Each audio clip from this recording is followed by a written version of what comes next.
Cricket रे बड़ news Bharat दल आसला बड़ खबर तीनो खबर को आम जाना कि पूर्व चलो जाना कि बड़ बड़ न्यूज। दर्शक बंधु भारत और जिम्बाब्वे मध्य 3 मैच विशिष्ट टी20 सीरीज आसन आरंभ होगी।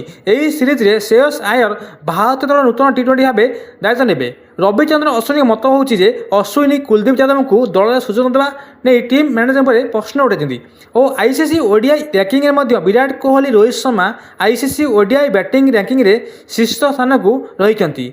चलते दर्शक जाना ए 3टी बड़ खबर।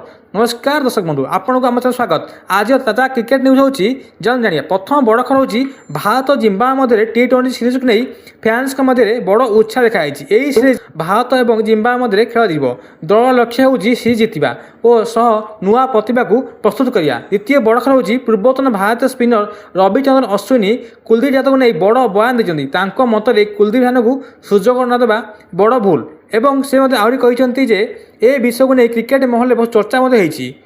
ऋषभ पंत एवं सुस्थ अच्छा भी दल में स्थान दि जाए ना। ऋषभ पंत भली खेलाड़ी टी20 स्थान मिलना। तृतीय सबुठ बड़ खबर होची आईसीसी ओडीआई रैंकिंग रे भारतीय बैटर मैंने निजर दबदबा जारी रखिंट। विराट कोहली रोहित शर्मा शीर्ष स्थान रही निज फॉर्म को प्रमाण करछंती। यह भारतीय क्रिकेट प्रेमी खुशी खबर।